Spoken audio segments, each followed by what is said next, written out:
Hello नमस्कार दोस्तों, हमारे YouTube channel brothers education hub में आपका हार्दिक स्वागत है। तो आज हम चर्चा करेंगे चक्रवृद्धि ब्याज के आगे के कंसेप्ट के बारे में।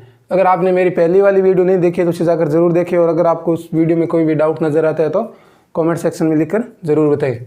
तो आज हम पढ़ेंगे चक्रवृद्धि ब्याज का आगे का कंसेप्ट, चक्रवृद्धि ब्याज। तो देखिए भाई, चक्रवृद्धि ब्याज के क्वेश्चंस को सोल्व करते वक्त किन किन बातों को ध्यान रखना है। देखिए, सबसे पहली बात क्या है कि आपको चक्रवृद्धि वर्ड नजर आना चाहिए, यानी 99% क्वेश्चन के अंदर आपको चक्रवृद्धि वर्ड लिखा हुआ मिलेगा। 1% ऐसा क्वेश्चन आएंगे जिसके अंदर आपको चक्रवृद्धि वर्ड लिखा हुआ नहीं मिलेगा। लेकिन हम इस चीज़ पर लास्ट में पहुंचेंगे, लेकिन पहले हम 99% पर काम करेंगे, तभी जाकर इस चीज़ पर हम पहुँच पाएंगे। तो देखिए, किन बातों के बारे में ध्यान रखना है, एक एग्जाम्पल के थ्रू समझते हैं। इसने मूलधन दे रखा है मेरा 5000,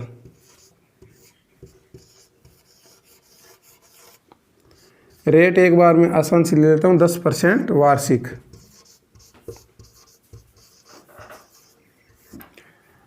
टाइम दे देता हूँ 2 वर्ष का। पहले हम 2 वर्ष पर चर्चा करेंगे, उसके बाद 3 वर्ष पर, फिर 4 वर्ष पर, फिर उसके बाद से कितना ही दे दे, वो 19 साल दे दे, 56 वर्ष दे, 37 वर्ष दे, चाहे वो 65 दिन भी दे दे, लेकिन हम उस पर काम करेंगे। पहले 2 वर्ष के थ्रू समझते हैं, 2 वर्ष और 3 वर्ष के थ्रू।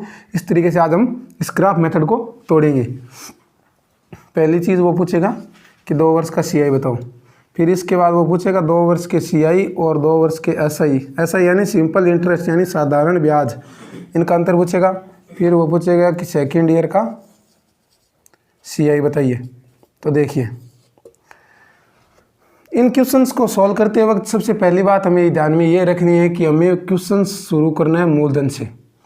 यानी क्वेश्चन के अंदर मूलधन दे रखा है तो बहुत अच्छी बात है, अगर क्वेश्चन के अंदर मूलधन नहीं दे रखा है तो हमें अपनी तरफ से मूलधन को मानना है। लेकिन क्वेश्चन कहाँ से शुरू करना है? मूलधन से ही शुरू करना है, यानी प्रिंसिपल अमाउंट से ही शुरू करना है। इसके बाद क्या दे रखा है कि कितने वर्ष दे रखे, यानी जितने वर्ष दे रखे हैं उतने एरो लगाने। यहाँ पर 2 वर्ष दे रखे हैं तो मैं यहाँ पर 2 एरो लगा देता हूँ। इसके बाद जो प्रिंसिपल अमाउंट यानी मूलधन पर जो भी ब्याज आएगा उसको मैं ऐसे डिनोट कर दूंगा। पहला वर्ष जैसे ही खत्म होगा, दूसरा वर्ष जैसे ही शुरू होगा, तो पहले वर्ष यानी इस पर तो ब्याज लगा ही लगा, दूसरा वर्ष पर इस पर तो ब्याज लगेगा ही लगेगा। इसको मैं ऐसे डिनोट कर देता हूँ। और जो ब्याज के ऊपर ब्याज लगेगा, नई संख्या आएगी, उसको मैं B से डिनोट कर देता हूँ। तो देखिए, इस क्वेश्चन को सॉल्व करने की कोशिश करते हैं। पहले मैंने आपको क्या बताया था, क्वेश्चन कहाँ से शुरू करना है? मूलधन से। जितने वर्ष दे रखे हैं उतने क्या लगाने हैं? एरो। रेट कितनी है? 10%। 10% क्या होता है? 1/10, यानी 5000 का 1/10 कितना होगा? 500। पहला वर्ष खत्म हो गया। अब देखिए, आपको याद नहीं रहेगा कि ब्याज पर ब्याज लगाना है या नहीं लगाना, तो आप सरल सी ट्रिक अपनाएंगे कि आपको जितनी संख्याएं बोर्ड पर दिखाई दे रही है उन संख्याओं सभी पर ब्याज लगाना है। तो देखिए, पहला वर्ष के अंदर मेरे को कितनी संख्या दिखाई दे रही है? अभी आप देखिए, 1 संख्या दिखाई दे रही है, इसका मतलब 1 संख्या पर ब्याज लगेगा। दूसरा वर्ष जैसे ही शुरू हुआ तो आपको बोर्ड पर कितनी संख्या दिखाई दे रही है? 2 संख्या दिखाई दे रही है, तो यानी दोनों संख्याओं पर ब्याज लगेगा। लेकिन एक बात और ध्यान में रखनी है, पहले हम बड़ी संख्या पर ब्याज लगाएंगे, उसके बाद छोटी संख्या पर ब्याज लगाएंगे। तो पहले इन दोनों में से बड़ी कौन है दूसरे वर्ष में? 5000। तो 5000 पर मैं 1/10 करूँगा तो कितना आ जाएगा? 500। और 500 का 1/10 करूँगा तो कितना आ जाएगा? 50। तो देखिए, अब क्या हुआ कि ये जो पहली लाइन के अंदर आ रहा है, यानी इस पहली लाइन के अंदर जो भी संख्या आ रही है वो क्या है? चक्रवृद्धि ब्याज है। और चक्रवृद्धि ब्याज नहीं, साधारण ब्याज है। और पहली लाइन से जो भी नीचे वाली संख्या आ रही है वो इन दोनों का अंतर है, यानी चक्रवृद्धि ब्याज और साधारण ब्याज का अंतर है। तो देखिए, पहली लाइन के अंदर तो 500, 5,000, यानी ये तो हो गया हमारा सिंपल इंटरेस्ट यानी साधारण ब्याज। तो इसने पूछा क्या? CI, पूरा का पूरा चक्रवृद्धि ब्याज। तो ये जितनी भी ये सारी संख्याएं आई है, ये क्या है? चक्रवृद्धि ब्याज है, यानी 1050। दूसरा क्वेश्चन इसने पूछा कि 2 वर्ष के चक्रवृद्धि ब्याज और 2 वर्ष के साधारण ब्याज का अंतर बताइए। तो यानी पहली लाइन में जो भी संख्या आ रही है वो क्या है? साधारण ब्याज। और इससे नीचे वाली लाइन में जो भी संख्याएं आएंगी वो क्या आएगा? इन दोनों का अंतर। तो दूसरे क्वेश्चन का उत्तर हमें मिल गया 50, यानी अंतर आ गया। सेकेंड ईयर का CI पूछा है, इसका मतलब पहले वर्ष को भूल जाओ और दूसरा वर्ष के अंदर CI कितना है? 550, यानी सेकेंड ईयर का CI कितना होगा? 550। इन चीज़ों को तो सोल्व कर लिया, लेकिन हमें क्या करना है? इस ग्राफ मेथड को तोड़ना है। सबसे बड़ी बात ये तो देखिए पहले वर्ष में कितनी संख्याएं हैं, 1। दूसरे वर्ष में कितनी संख्याएं हैं, 2। तो मैं यहाँ पर लिख लेता हूँ 2 वर्ष के लिए एक बार डिक्रीजिंग ऑर्डर में लिखता हूँ, यानी घटते हुए क्रम में। तो देखिए पहले मैं 2 लिख लेता हूँ, इसके बाद मैं क्या लिखूँगा, 1 है तो 1 लिखता हूँ। अब देखिए ये चीज़ क्या बताना चाहती है आपको, ये चीज़ ये बताना चाहती है कि पहले वर्ष के अंदर एक संख्या, दूसरे वर्ष के अंदर 2 संख्या। एक तो ये चीज़ बतानी चाहती है। दूसरी चीज़ ये बतानी चाहती है कि ये 2 है, तो इसमें देखिए आप ए कितनी बार है, 2 बार। ए कितनी बार है, 2 बार। और बी कितनी बार है, 1 बार। तो मैं इसको रख लेता हूँ कि ए 1 बार, बी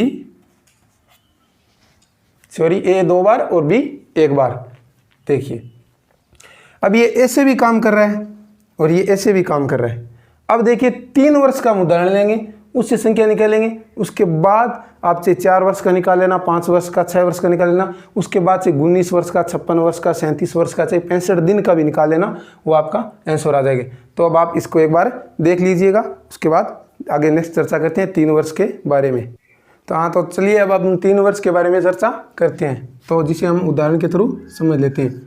प्रिंसिपल अमाउंट दे रखा है 1000 रुपये और दे रखा है रेट दे रखी है 10% ले लेता हूँ आसान सी, टाइम 3 वर्ष। अब हम 3 वर्ष पर चर्चा करेंगे और ग्राफ मेथड को तोड़ेंगे। इसके बाद 4 वर्ष का, 5 वर्ष का और 6 वर्ष का। इसमें वो क्वेश्चंस उठाता है कि 3 वर्ष का CI बताओ, और 3 वर्ष के CI और 3 वर्ष के SI का अंतर बताइए, और फिर वो पूछता है कि तीसरे वर्ष का CI बताइए। अब देखिए भाई 3 वर्ष के बारे में हम चर्चा करते हैं। तो अब आगे देखिए, अब हम देखेंगे क्वेश्चन को किस तरीके से सोल्व करते हैं। तो पहले मैंने आपको मुख्य बातें बताई थी कि क्वेश्चन को कहाँ से शुरू करना है, मूलधन से शुरू करना है। तो देखिए मूलधन क्वेश्चन के अंदर दे रखा है 1000 रुपये। कितने वर्ष दे रखे हैं, 3 वर्ष। तो मैं कितने एरो लगाऊंगा, 3 एरो लगा लूँगा। इसके बाद रेट कितनी दे रखी है, 10%, यानी 1/10। ये पहला साल, ये दूसरा साल खत्म और ये तीसरा साल। देखिए अब देखिए आपको बोर्ड पर कितनी संख्या दिखाई दे रही है, 1 संख्या दिखाई दे रही थी, यानी पहले वर्ष 1 संख्या पर ब्याज लगेगा। तो कितना आ गया, 100। अब देखिए दूसरा वर्ष जैसे ही शुरू हुआ तो आपको बोर्ड पर 2 संख्या दिखाई दे रही है, लेकिन मैंने आपको बताया था पहले बड़ी संख्या पर ब्याज लगाना है। तो 1000 का 1/10 कितना होता है, 100। फिर देखिए 100 का 1/10 10। तीसरा वर्ष जैसे ही शुरू हुआ तो हमें बोर्ड पर संख्या दिखाई दे रही है 1, 2, 3 और 4। पहले हम बड़ी संख्या पर ब्याज लगाएंगे, तो इसका ब्याज आ गया 100। अब देखिए इस 100 पर ब्याज लगाएंगे तो कितना आएगा, 10। अब इस 100 पर ब्याज लगाएंगे तो कितना आएगा, 10। और अब 10 पर ब्याज लगाएंगे तो कितना आएगा, 1। अब देखिए पूछा क्या है, पहले पूछा CI, तो ये सारा का सारा क्या है, CI। तो कितना हो गया, 331। फिर पूछा 3 वर्ष के CI और SI का अंतर। तो मैंने आपको बताया था कि जो पहली लाइन में आएगा वो क्या होगा, साधारण ब्याज, और जो पहली लाइन से जो नीचे जो भी संख्या रहेगी वो क्या आएगा, इन दोनों का अंतर आएगा। तो कितना आएगा, 10, 20, 30 और 31। फिर देखिए तीसरी चीज़, इसने पूछा तीसरे वर्ष का CI, यानी तीसरे वर्ष का चक्रवृद्धि ब्याज। तो मैं इन दोनों वर्षों को भूल जाता हूँ, और तीसरे वर्ष के अंदर कितना है चक्रवृद्धि ब्याज, 121। वह यहाँ पर यह भी पूछ सकता है कि 2 वर्ष का चक्रवृद्धि ब्याज भी बता दो, तो कितना आ जाएगा हमारा, 110। इसमें से कितने क्वेश्चन उठा ले, लेकिन हमें इस चीज़ के ऊपर फोकस करना है कि हम ग्राफ मेथड को तोड़ना है। तो देखिए भाई पहले वर्ष कितनी संख्या दे रखी है, 1। दूसरे वर्ष 2। इसमें कितनी संख्या है, इसमें कितनी संख्या है, 4 संख्याएं। इसमें कितनी संख्या है, 4 संख्याएं। तो अब आप देखिए 4 संख्याएं हैं, संख्या कितनी है, 4, लेकिन ब्याज कितने पर लगा है, 3 के ऊपर। तो मैं यहाँ पर इसको कितना मानता हूँ, 3 भी मान सकता हूँ। अब देखिए अब दे रखा 331। अब मैंने इस मूलधन पर लगने वाले ब्याज को किससे डिनोट किया था, 2 वर्ष का आपको ग्राफ याद होगा, प्रिंसिपल अमाउंट 2 वर्ष के लिए 2 एरो, प्रिंसिपल अमाउंट पर जो भी ब्याज आएगा वो मैंने इसको A से, और A पर जो भी ब्याज आया था उसको मैंने B से डिनोट किया था। इस चीज़ पर फोकस करते हैं। तो देखिए मूलधन पर कितनी बार ब्याज लगा है, 1, 2 और 3 बार, और जो मूलधन पर ब्याज लगा था उसको मैंने किसे डिनोट किया था, ए से। किसे डिनोट किया था, ए से। इसका मतलब ए यहाँ पर भी है, ए यहाँ पर भी है और ए यहाँ पर भी है। इसका मतलब कितने ए आए हैं, 3 ए। तो यहाँ पर मैं लिख देता हूँ 3 ए, यानी मूलधन पर पहली बार कितना ब्याज लगा, 3 बार। देखिए फिर देखिए मैंने इस ब्याज के ऊपर जो दूसरी बार ब्याज लगा था उसको मैंने किसी डिनोट किया था, ए पर जो भी ब्याज लगा था उसको बी से। तो देखिए ए पर यहाँ पर ब्याज लगाए, ए पर यहाँ पर लगाए और यहाँ पर भी ब्याज लगाए, सॉरी यहाँ पर ब्याज लगाए, 1 2 बार, और इस बार भी ब्याज लगाए थे, यानी बी कितनी बार आ गया, 3 बार। इसको मैं 3 लिख देता हूँ। अब देखिए बी पर आपको ब्याज सिर्फ 1 बार नजर आ रहा होगा, यानी 10 पर सिर्फ 1 बार ब्याज लगा है, तो मैं यहाँ पर ए लिख लेता हूँ। यानी बी पर जो ब्याज लगा उसको मैंने नया अल्फाबेट दे दिया सी, यानी नया आएगा। अब सी पर जो भी ब्याज लगेगा उसको मैं किससे डिनोट कर दूंगा, डी से। तो देखिए अब ये बना कैसे, इस चीज पर बात करते हैं। अब ये बना है ग्राफ मेथड को तोड़कर, यानी ए कितनी बार है, 3 बार, बी कितनी बार है, 3 बार, और सी कितनी बार है, 1 बार। सी का मतलब है कि बी पर ब्याज कितनी बार लगा है, 1 बार, और ए पर ब्याज कितनी बार लगा है, 3 बार, और प्रिंसिपल अमाउंट पर कितनी बार ब्याज लगा है, 3 बार। अब देखिए 4 वर्ष के बारे में, इसको हम 4 वर्ष, 5 वर्ष और 6 वर्ष, यानी हम 5 वर्ष तक याद रख लेंगे तो डायरेक्ट लिख कर दे देंगे, और उससे आगे जैसे वर्ष बढ़ाएगा, जैसे 19 वर्ष, 20 वर्ष, 25 वर्ष, 37 वर्ष, 65 दिन, 7 वर्ष, 14 दिन, तो उस चीज़ के ऊपर भी हम फोकस करेंगे। इसको एक बार देख लीजिएगा।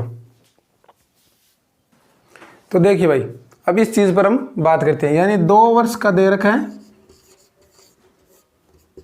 2 और 1, यानी ए कितनी बार आएगा 2 वर्ष में, 2 बार, और बी कितनी बार आएगा, 1 बार।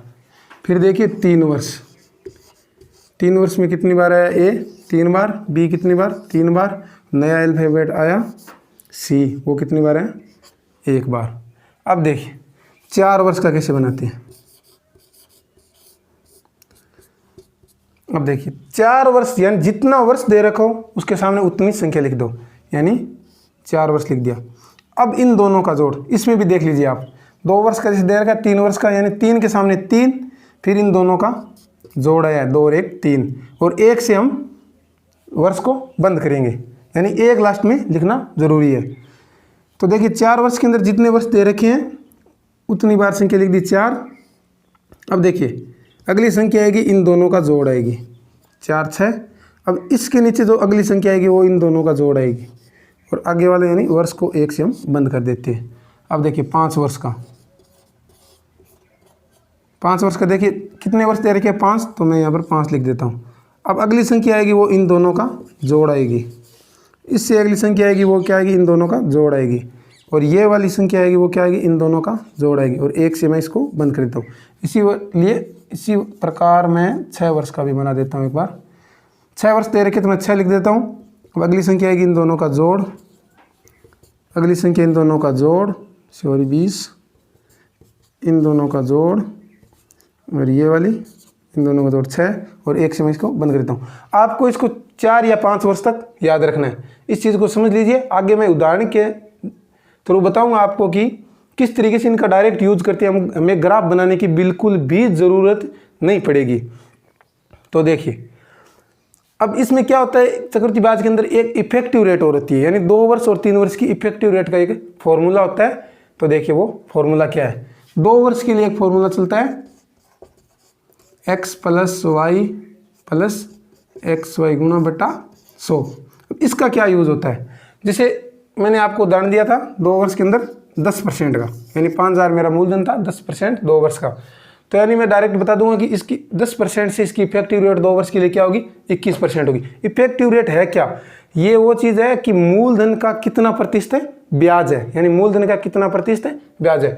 जैसे रेट दे रखी है 10% की, 10% की दर से मैं अगर इफेक्टिव रेट निकालूंगा तो 10 + 10 XY, यानी 10 × 10 बट्टे में 100, 1 2 0 से 2 0, 10 10 20 और 1 यहाँ पर बचेगा, तो कितना आएगा 21%। अब देखिए 3 वर्ष का भी फॉर्मूला होता है, वो हम क्वेश्चंस आने पर देखेंगे। 2 वर्ष का 21% होता है 10% की दर से। इफेक्टिव रेट ये होती है। इफेक्टिव रेट का यूज कहाँ होता है? डायरेक्ट हम क्वेश्चंस में टाइम बचाने के लिए करते हैं। जैसे हमें 1000 रुपये मूलधन दे दिया और पूछ लिया कि 10% की दर से चक्रवृद्धि ब्याज बताइए, तो हमें अगर 2 वर्ष दे रखा है, हमें इफेक्टिव रेट 10% की पता है, तो हम इसका डायरेक्ट 1000 का 21/100 करेंगे तो कितना आएगा? 210। यानी 1000 का 21% कितना होता है? 21% होता है 1000 का 210, यानी चक्रवृद्धि ब्याज कितना है? 210। इस तरीके से हम 3 वर्ष की इफेक्टिव रेट की भी चर्चा करेंगे। तो आप अच्छी तरीके से समझ गए होंगे और इस पर अच्छी तरीके से एफर्ट लगाना 100%। अगर हम 100% एफर्ट लगाएंगे तभी जाकर हम लाखों की भीड़ से निकल सकते हैं। हमें सिर्फ 4 या 5 वर्ष तक याद रखना है। इसके बाद ग्राफ भी हम नहीं बनाएंगे, डायरेक्ट इफेक्टिव रेट और इस चीज़ पर हम आगे फोकस करेंगे। तो अगर आपने मेरी पहले वाली वीडियो नहीं देखी है तो उससे जाकर ज़रूर देख लीजिएगा और हमारे YouTube channel brothers education hub को लाइक शेयर और कमेंट ज़रूर करिएगा। और अगर आपको इस वीडियो में या फिर पिछले वाली वीडियो में हमारे यूट्यूब चैनल के किसी भी वीडियो पर अगर आपको कोई भी डाउट नज़र आता है तो कमेंट सेक्शन में लिखकर ज़रूर बताइएगा। Thank you.